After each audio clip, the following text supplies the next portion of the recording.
എങ്ങനെയാണ് വിശേഷത്തിന്റെ കഥ പറഞ്ഞ് ചിന്നുവിനെ കൺവിൻസ് ചെയ്യിച്ചത്? ഒരു ടാസ്ക് ആയിരുന്നു അത്. ഈ പറഞ്ഞ പോലെ ഞാൻ ഭയങ്കര ടാസ്ക് ആവുമെന്ന് വിചാരിച്ചൊരു കാര്യമായിരുന്നു.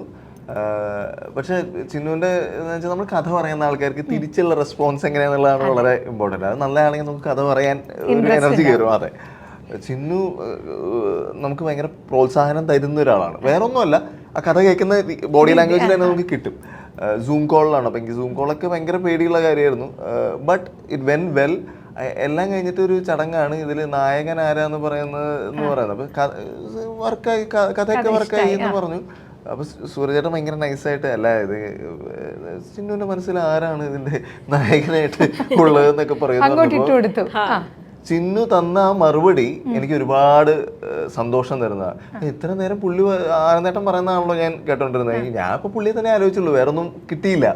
അദ്ദേഹം അഭിനയിച്ചാണ് ഈ കഥ പറയുമ്പം ഓരോ കഥാപാത്രവും അഭിനയിച്ചാണ് നമുക്ക് നറേറ്റ് ചെയ്യുന്നത്. എന്ന് വെച്ചാൽ അഭിനയം വന്നു പോകും നറേറ്റ് ചെയ്യുന്നതിൻ്റെ ഇടയ്ക്ക്. ഡയലോഗ് ഡെലിവറി ഒക്കെ ആ ആൾക്കാർ പറയേണ്ട ഡയലോഗ് അതേപോലെ പറയുകയൊക്കെയാണ് ചെയ്യുന്നത്. അപ്പം എൻ്റെ അടുത്ത് കഥ പറഞ്ഞു കഴിഞ്ഞ് ഒന്നാമത് എനിക്ക് കഥ കേട്ടപ്പോൾ തന്നെ ഭയങ്കരമായിട്ട് ഇഷ്ടമായി. അപ്പോൾ അത് കഴിഞ്ഞിട്ട് ഇനി നായകനാരെന്ന് വെച്ചാൽ ഇനിയിപ്പോൾ ഞാൻ ഇങ്ങനെ ആലോചിക്കും, ഇത്ര നേരം ഈ മനുഷ്യനാണല്ലോ ഇവിടെ ഇരുന്ന് അഭിനയിച്ച് കാണിച്ചുകൊണ്ടിരുന്നത്. അപ്പം ഞാൻ പറഞ്ഞു എനിക്ക് അങ്ങനെ വേറെ ആരും മുഖം മനസ്സിലേക്ക് വരുന്നില്ല. അപ്പം സൂര്യചേട്ടൻ പറഞ്ഞു എങ്കിൽ ആനന്ദാണ് നമ്മുടെ ഷിജു.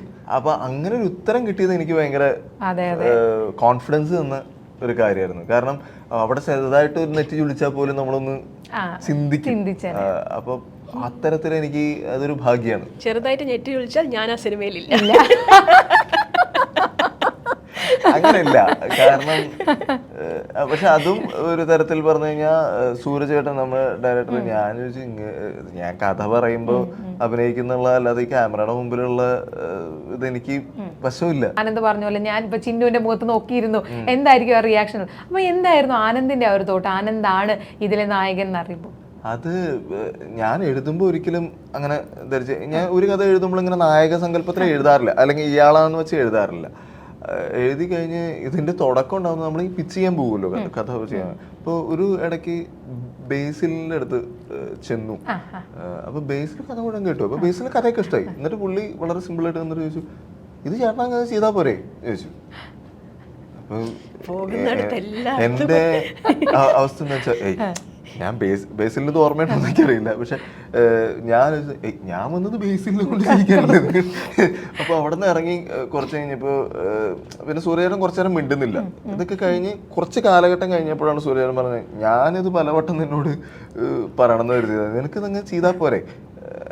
അപ്പൊ ഞാൻ ഒക്കെ അല്ല പല ഇതിന്, കാരണം ഞാൻ ഒരിക്കലും അഭിനേതാവണമെന്ന് കരുതി വന്നൊരാളല്ല. പക്ഷെ എനിക്ക് തോന്നിയ ഒരു കാര്യം എന്താ വെച്ച് കഴിഞ്ഞാൽ, ഈ കഥാപാത്രത്തെ എനിക്ക് നന്നായിട്ട് അറിയാം. ഒരു പക്ഷേ ചില കാര്യങ്ങൾ നമ്മൾ എഴുതുമ്പോഴും പറയുമ്പോഴൊക്കെ തോന്നും എനിക്കറിയുന്ന ആളല്ലല്ലോ, ചിലപ്പോൾ ഇത് ഇത്തിരി മാറിയല്ലോ എന്ന് തോന്നും. ഇതെനിക്ക് അറിയുന്ന ആളാണ്. ഇതിനെ ഏറ്റവും നന്നായിട്ട് അവതരിപ്പിക്കുക എന്നുള്ളത് എന്നെ സംബന്ധിച്ച് ചാലഞ്ചുമാണ്. അപ്പോൾ അത് ഭംഗിയായിട്ട് ചെയ്യാൻ പറ്റുമോ എന്നുള്ളൊരു ആശങ്കയാണ് എനിക്ക് ഉണ്ടായിരുന്നത്. സൂര്യചേട്ടൻ അതിന് ഒരുപാട് കോൺഫിഡൻസ്.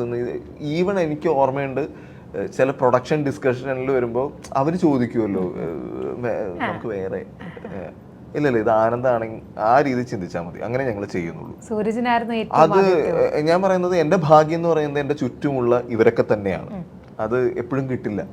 അത് വലിയൊരു ഭാഗ്യമാണ്. അവരെന്നെ ഒരു തരത്തിലുള്ള കയ്യിൽ വെച്ചിരിക്കുന്നതുകൊണ്ടാണ് എനിക്ക് അഭിനയിക്കാനും ഈ മ്യൂസിക് ചെയ്യാനും ഒക്കെ പറ്റുന്നത്.